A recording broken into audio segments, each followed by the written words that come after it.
কারণ সিবিআই এর কাছ থেকে এবার একটা তো কিছু আশা করা যায়, মানে ওনাকে পিক আপ করার পর জিজ্ঞাসাবাদ করার পর কী হলো, রেজাল্ট কী হলো সবাই জানতে চাইছে। আর এখন প্রোটেস্টটা না খুব ব্যক্তিগত হয়ে গেছে, মানে সবাই এটা ব্যক্তিগত জায়গা থেকে রাস্তায় নামছে, কোনো রাজনৈতিক কিছু সেসব অনেক পরে আসছে। প্রথমেই যেটা একদম ব্যক্তিগত জায়গা থেকে মানুষ রাস্তায় নামছে। আমি আমার কথাই বলতে, আমার মা তিনি ডাক্তার, তিনি এনআরএসে পড়াশোনা করেছেন, এনআরএসে রাত জেগেছেন, হাউস স্টাফশিপ করেছেন, তিনিও নিশ্চয়ই কোনো না কোনো সময় কোনো একটা সেমিনার রুমে ঘুমিয়েছেন। সো তার বন্ধুরা আর্জি করা পড়েছে। সো এই যে প্রবলেমগুলো, এটা মানে আমরা তো ডাক্তারদের ফ্যামিলি যারা, তারা তো বুঝতেই পারছি, যারা ডাক্তারের ফ্যামিলি নয় তারাও বুঝতে পারছি যে একটা সার্বিক নিরাপত্তাহীনতার একটা ব্যাপার। সো হোপফুলি কিছু একটা হবে, মানে সুরাহা হবে, বিচার হবে এবং এই নিরাপত্তার জায়গাটা অনেক অনেক বেটার হবে এখানে।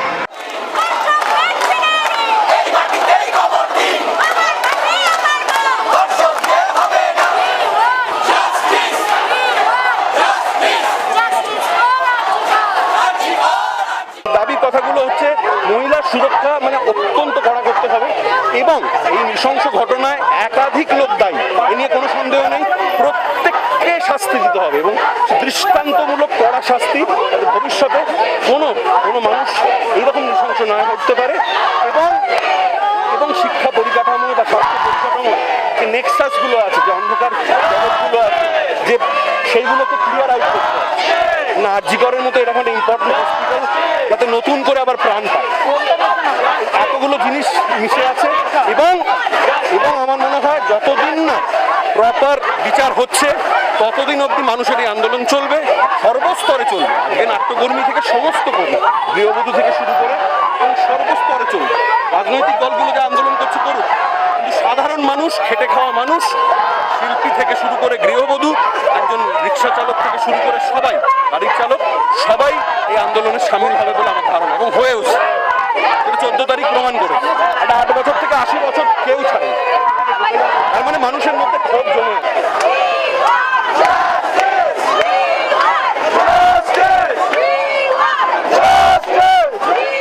দেখুন, সত্যি কথা বলতে গেলে মাথায় এখন দুটো এরকম ভাগ হয়ে গেছে, লেফট রাইট। লেফট বলছে যে জাস্টিস তো মিলবে না, তার কারণ আমাদের মানে এত ইতিহাসে এত ঘটনা আছে যেগুলো একটাও জাস্টিস পায়নি। এই সবচেয়ে ধরুন রিসেন্ট ঘটনা বলতে গেলে আগের বছরে যাদবপুরের র্যাগিংয়ের ঘটনা, আমরা জানি না কেউ জাস্টিস পেয়েছে কি পায়নি। কাজে একটা মাথার একটা দিক বলছে জাস্টিস পাওয়া যাবে না, মাথার আরেকটা দিক বলছে যে যদি জাস্টিস নাও পাওয়া যায়, সারা শহর যখন রাস্তায়, তখন আমি তো বাড়িতে এসি চালিয়ে ঘুমোতে পারি না, মানে ঘুম আসবে না আর কি। তো তাই রাস্তায় তো নামতেই হবে। এবং আমি ওই কথাগুলো বলতে চাই না যে মেয়ে হিসেবে হ্যান ত্যান, মানুষ হিসেবে এটা কি চলে যাওয়া, মানুষের চলে যাওয়া সবসময় দুঃখের। চলে যাওয়ার অনেক ধরন হয়, কেউ রাস্তায় দুর্ঘটনায় চলে যান, কেউ মারণ ব্যাধিতে চলে যান, কেউ বয়স হলে চলে যান। এই চলে যাওয়া তো মেনে নেওয়া যায় না। এটা কি চলে যাওয়া? আমি আর ওই মানে বর্ণনায় যাচ্ছি না যে কি হাড় ভেঙেছে আর কি, কারণ সবাই জেনে গেছেন এই জিনিস।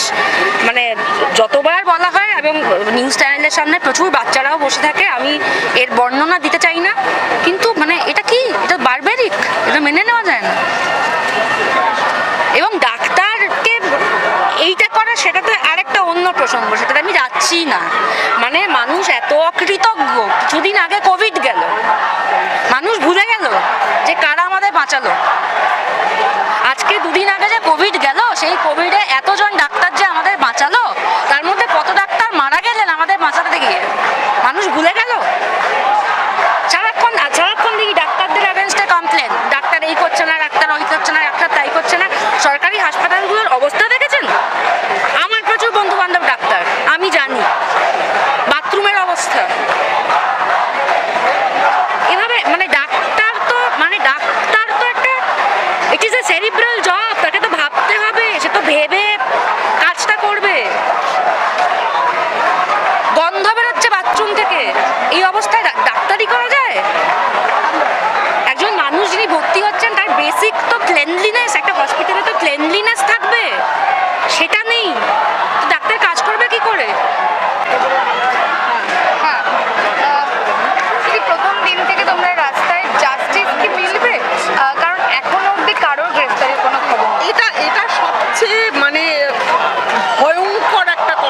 জায়গা, মানে কষ্টের জায়গা না, মানে একটা অসহায়তার জায়গা, যে মানে কি মানে এখনো অবধি এরকম একটা নৃশংস হত্যা, যেটা প্রমাণিত হয়েছে যে একাধিক লোকেরা করেছে, মানে পাশবিক মানে ওরা লোক না কি আমি জানি না, তারা করেছে। কারণ আমি অ্যানিমাল বলতে চাই না, তারা অনেক বেটার।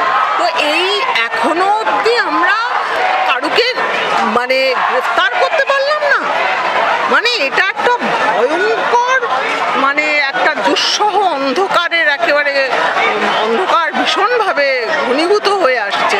একটা মানে আমি আজকে শুধু তো অভিনেত্রী হিসেবে বা মানুষ হিসেবে না, একজন মা হিসেবে আমি দাঁড়িয়ে আমি বলছি, তো সেইখানে দাঁড়িয়ে আমি বলছি, হ্যাঁ সেখানে দাঁড়িয়ে আমি বলছি যে মানে মা হিসেবে আমি এক নিরাপত্তা চাইছি, আমার সন্তানের নিরাপত্তা চাইছি, এটা আমার অধিকার। সে অধিকার থেকে আমাকে আমার নিজের বাড়িতে আমি নিরাপত্তা চাইছি, সুরক্ষা চাইছি। এটা তো একটা মানে ন্যূনতম জিনিস যেটা আমি চাইতে পারি। এবং আরেকটা জিনিস আমি বলবো যে যারা নতুন মা হয়েছেন এবং পুত্র সন্তান লাভ করেছেন, তারা যেন তাদের বুকের দুধ খাওয়াতে খাওয়াতে কানে এই মন্ত্রটা দিয়ে দেয় যে নারী পুরুষের সমান অধিকার, তাদের রেসপেক্টফুলি তাদের দেখতে হবে। ওইটুকু বয়সে না ওই কানে মানে মরমে বসে, এটা ভীষণ ইম্পর্ট্যান্ট আজকের দিনে ভবিষ্যতের জন্য।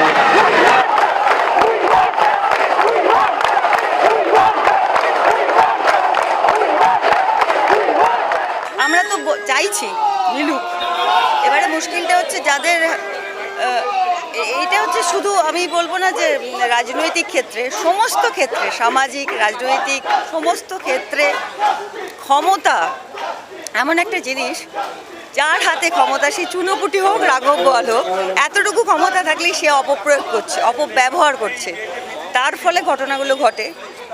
এবার তাদেরকে তো সবাইকে একসঙ্গে আটকানো তো আমাদের অত ক্ষমতা, আমাদের হাতে তো কোনো ক্ষমতা নেই যে তাদেরকে আটকাবো।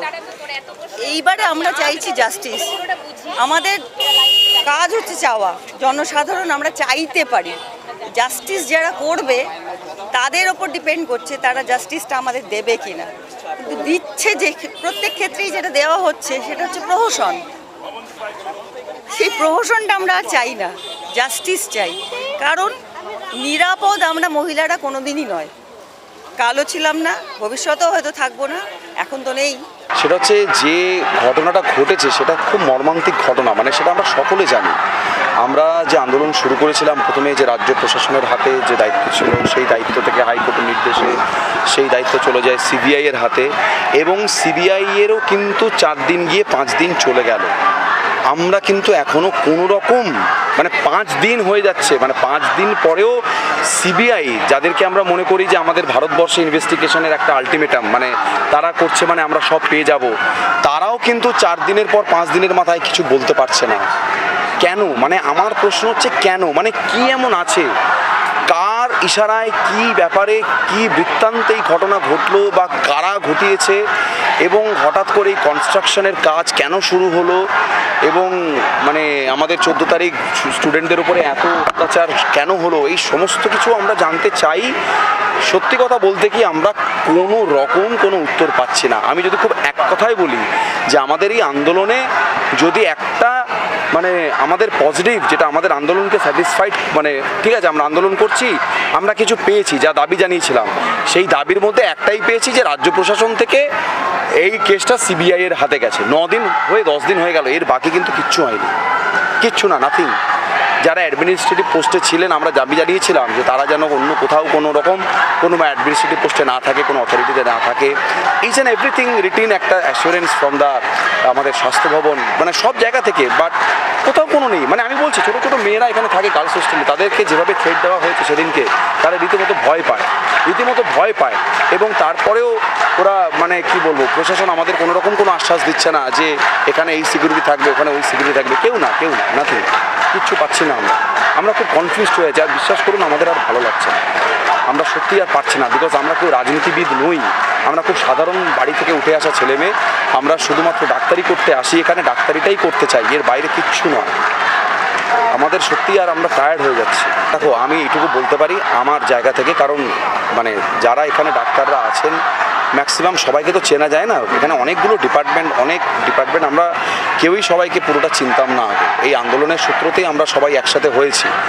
এখন আমি এইটুকু বলতে পারি যাকে যেভাবে যখন ডাকা হচ্ছে, আমাদের যারা ডক্টররা আছে, যারা সেই দিন ডিউটিতে ছিল বা ইন্টার্ন হাউস স্টাফ, তারা প্রত্যেকে কিন্তু পুলিশ এবং সিবিআইকে সহায়তা করছে। আজকেই আমাদের একজন গেছিল, আমাদের ডক্টর একজন টেস্ট মেডিসিনের, তাকেও মোটামুটি প্রায় 24 ঘন্টার উপরে জিরাবাদ, 24 ঘন্টা না হলেও মোটামুটি 15-20 মিনিট, 15-20 ঘন্টা জেরাবাদ হয়েছে আর কি। তো আমাদের দিক থেকে ডাক্তাররা সর্বসম্মতিভাবে মানে আমরা প্রস্তুত ইনভেস্টিগেশনকে কীভাবে কোঅপারেট করা যায়, আমরা প্রস্তুত হয়ে আছি, আমরা সত্যিই ন্যায় বিচার চাই।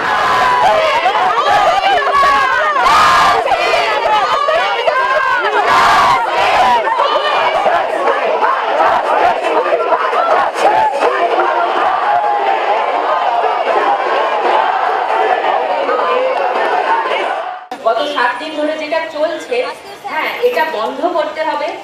আমাদের সকলের দাবি একটাই, যে নারকীয় ঘটনা ঘটেছে তার সঠিক তদন্ত চাই। অনেক গোল ঘোরানো কথা গত 7 দিন ধরে শুনছি, সেইগুলো আস্তে আস্তে জট ছাড়া সিবিআই এর উপর আমরা ভরসা রাখছি, তারা যাতে সঠিকভাবে এর তদন্ত করেন, কোনো রকম প্রভাব ছাড়া, কোনো রকম মানে দাবানো শক্তি সেটাকে অস্বীকার করে তারা যেন সঠিক তদন্ত করেন। অভয়া বা তিলোত্তমা, যে নামে তাকে ডাকি আমরা, সে যেন সঠিক বিচার পায়।